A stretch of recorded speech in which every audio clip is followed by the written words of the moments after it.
Usama ni Hesus kita doon na sa tay gahong batok sa yawa. Maunay kamatuoran nga usahay kung dili man permanente wa ta kahibaw nga naa day ta anang maong gahom o authority. Muna mga Hudiyo natingala sila sa naman ni si authority batok sa yawa ang iyang pulong gamhanan man kayo. Tungod kay si Hesus nagpuyo gyud isip tinuod nga anak sa Dios. Kamo mupuyo ba mo isip anak sa Dios? Kinsa dinhi ang moangkon karon nga ako anak sa Dios? Taasa kamo. Kanang wa mo putaas mga dili na anak sa Ginoo, anak nas demonyo. Mao na siya. Si San Vicente Ferrer, iya sang gipuy-an ang pulong sa Ginoo tungod kay siya ni angkon nga siya anak sa Dios. Nakapapahawa po siya daghan kay mga yawa. Sugoon maganyang yawa, di ba? Naaman na sa iyang milagro, no? Katong tao nga gibaligya niya iyang kalag ngadtos yawa. Niya nagbasol siya pagkadungog niya suwali ni San Vicente Ferrer. Nihangyo siya nga kaya naman kuno sila'y kasulatan sa yawa. Ang gidasa sa yawa ang kasulatan, pirma siya ba nga? Imo na ang akong kalag. Nga iyang gihangyo si San Vicente nga tuan na rabato akong gipirmahan gida rabato si yawa. Ningo San Vicente, sige atong patunghaon ang yawa. So iyang gipatungha ang yawa. Dahil silang atubangan, iyang giingnan, iuli ng kuan, iuli ng gipirmahan niya. Gikuot sa kuno siyawa sa iyang bulsa. Diha sa dyan kuno ang gipirmahan. Ingon ana ang iyang authority ni San Vicente Ferrer, wa mo kabatian na. Naanas milagro basig ako sa nakabati ato.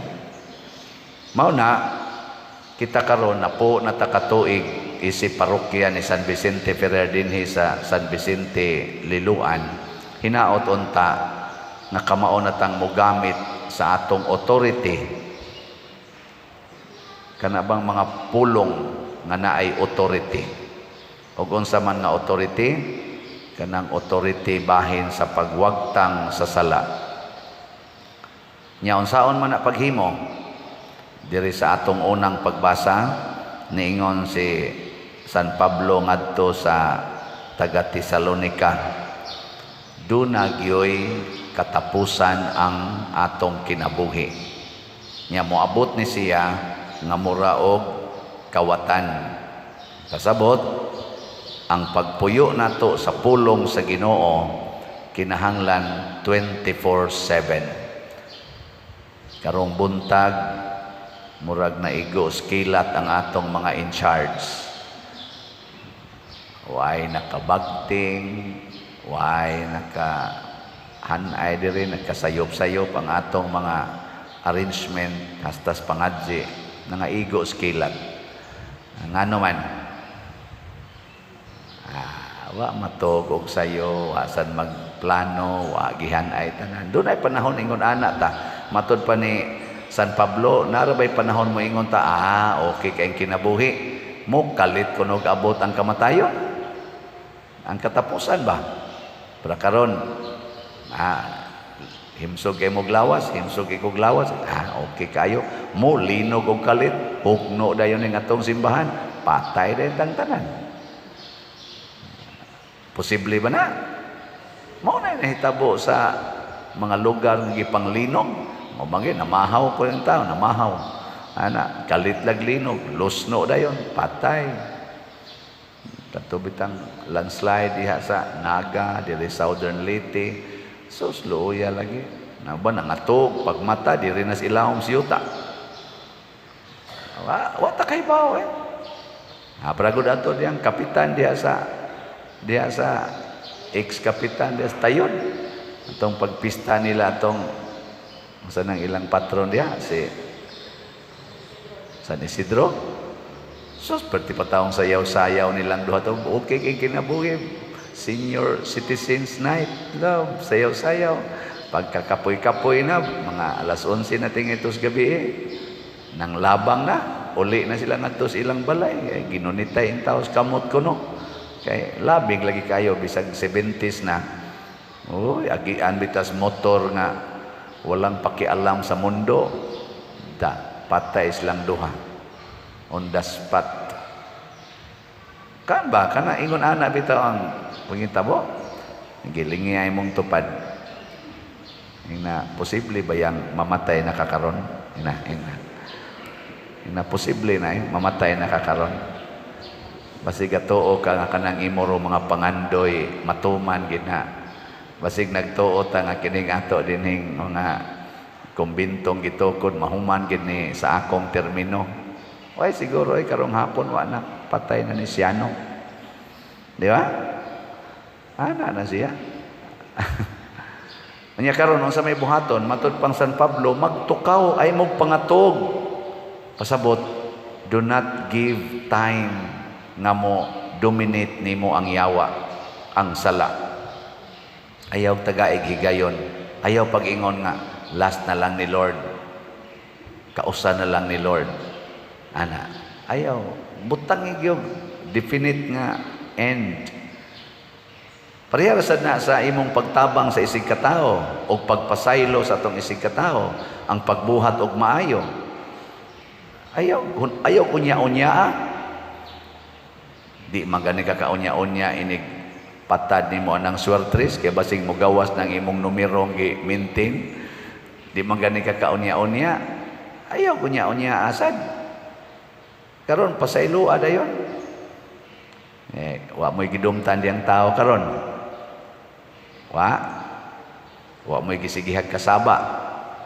Anang dali kayong kasabaan, dali kayong kusion. Wa mo na. Hunungan na. Kaya makapa-impirno na. Kapa-impirno gina. Ay mo kumpiyansa na. Tuo mo gina. Mo sabot ra ng Ginoo. Natural ra magunagod. Bisag maestra pa ka sa ikagkasaba ng estudyanteng bugo. Makapa-impirno gina nimo. Simple ra kay nas tanan, magsige ra nagduwa-duwa, di ra na maminaw nimo pero dadto na ka anas impierno di ka mo kuan. Di ka magmatngon. Mo na ingon San Pablo ay gyud katog. Aware gyud ka nga yay sa yawa naman tingay ni.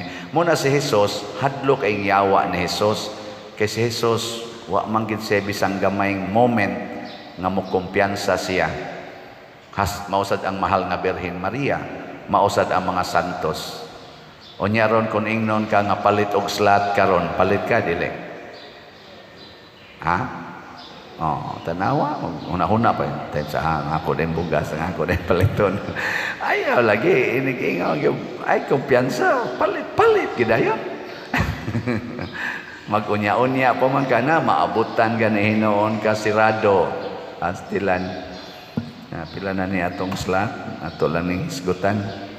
Ang atong Holy Pads, ang Holiness, Peace, and Divine Salvation na slat para ni National Retreat for Priests na natay halin nga niabot na og 13,789 slots.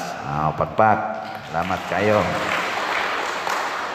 Napay 86,211 ka slots nga tag 100. Nya moingon ka, dugay pa man na. Basig ikaw mahurot na ni. Di wa na patay ka diha, di na kuhag holiness, peace, and divine salvation. Nasa iban moingon, di lang sa kumupalitan ng laing slot kay daghan pa man na or nakapalit naman ko ning usa. Nya na padyo kay ikapalit. Mo palit pagyud ka. Muna sa ato sang kuan atong special slot kaning HSSG ang atong gibaligyan ni 6,000 manika slots.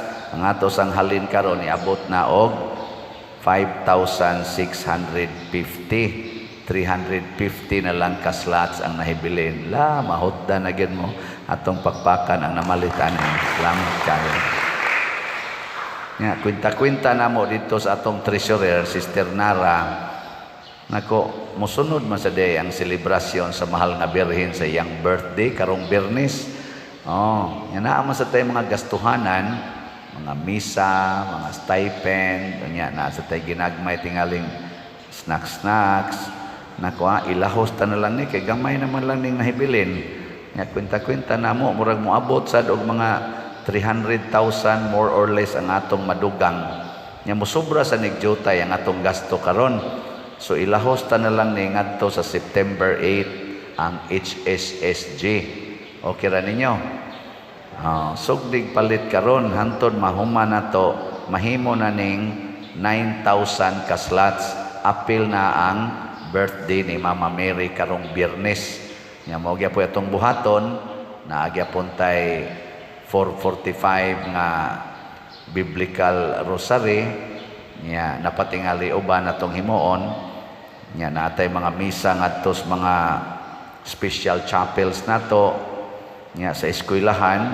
karon pa sa ko nakahuna-huna nga kinahanglan sad nato misahan so makig-arrange lang niya miani sa mga principals o kinsa sang eskwelahan na ang gustong magpamisa kay masig di na sa nila ma-insertan ang ilang schedule pero mas maisag na imisang mga eskwelahan aron makahatag pod silag tribute ni Mama Mary karong September 8 so atong chapels ang dinhi mao gyapon 6 AM, 12:15 PM og 6 PM ang atong high mass ikabiyernes nya ang sa Lataban alas 6 sa gabi, San Roque Chapel alas 6 sa gabi, Sambag Chapel alas 7:30 sa gabi, Santa Cruz Chapel 7:30 PM, Lorena Chapel 7:30 PM, Tabla Chapel alas 5 sa hapon nya kaning uban ato lang nang i-arrange ang labi na sa eskwelahan ako lang ning gi-advance og pahibalo kay mao ni ang kinahanglan natong buhaton matod pa diri sa tubag nato sa Salmo nagatuo ako nga makakita ako sa mga butang nga maayo sa Ginoo didto sa yuta sa mga buhi kanus amo ni mahitabo ang yuta sa mga buhi mao nang kanunay nagampo kanunay nakig-istorya nakighiusas Ginoo labi na sa atong mga selebrasyon labi na gining santos nga misa gilingi ay mong tupad ing nabuhi pa ka og buhi pa gani nang imong tupad ni ata sa yuta sa mga buhi nya kung patay na gani na patay ning yuta wa man ta didto sa sementeryo buyuta nis mga buhi kanindo tanang makakita ta ba kay nag-celebrate pero mo lagi na akong gingon mura magwa kayo pa ma-feel sa atong kana ganing kaigsuonan na ang parokya di ay napo katuig na kanindot nga niabot tag napo katuig so inigabot na to anig 11 katuig kung buhi pa mosunod suaya nato og himo og dako-dako nga event kung mahimo ba pero di gani sad sagdi lang hangtod na ta mga matay anyway may na lang ni kay wa ta masira nya ang ato mga projects dinhi atong suportahan kay anha sa ta makakita sa Ginoo sa yuta sa mga buhi labaw sa tanan makita gid ang Ginoo didto sa inyong balay kanang panimalay ba kanang pamilya naa diha ang yuta sa mga buhi sa inyong balay imong tan-aw sa mga tao dito buhi o patay sa inyong balay kinsa man ang mga buhi ang tinuod nga buhi malipayon di magpunay away di magpunay pangasaba mo ba rin hitabos yung balay malipayon ba mo o kinasab-anay magkinasab-anay na gani mo managyaw-yaw na gani mo yuta na nas mga patay kay ang sala mo maginay mo patay pero og nagsigi mo pasayloay higugmaay hinatagay tinabangay ana hastilan buhi gina sige katapusang lingi sa imong tupad ing na himuon natong buhi atong panimalay ana mo ang buhi iguli ron ayaw na gyud pangasaba ayaw nagyaw-yaw wala nay mga sala ana buhi kay na nya kamo sa mga maestra, mga estudyante himuas ang buhi ang inyong classroom. Wa nay magsig pangasaba, wa nay magsigig bullying, ana. Nya ngato sang mga barangay himuon sa natong buhi, labi na karong ting eleksyon, way magsigig dinautay, way magsigig sinawayay, no? Ana, asos buhi kanya atong parokya ato sa himong buhi, siging palit og slat, sige tag misa, sige tag himog mga kaayuhan, stilan kabuhi. Na karon manghatag ta og mga 600 ka mga pack 5 kilo packed rice. Babuhi sa ning ato ro mga kaigsuonan nga gailaid sa kalisod, ang category D, makadawat ani, mabuhi pong ilang dugo, no? Ana, so salamat nga makadistribute ta, salamat sa mga donors, salamat sa mga mahigugmaon natong kaigsuonan. Nya karong gabi nasa tay gamay nga kasaulugan, mabuhi sang atong dugo ani. So pwede ra sad mo mubalik karong gabi. Alas 6 atong misa, humana at dihay gamay panihapon, muralag get together, ginagmay, dili gina tingali makabusog kayo pero makalipay nga natay gamay kuan program. Wala buhi na ta, maghigugmaay, buhi gyud tag maghigugmaay.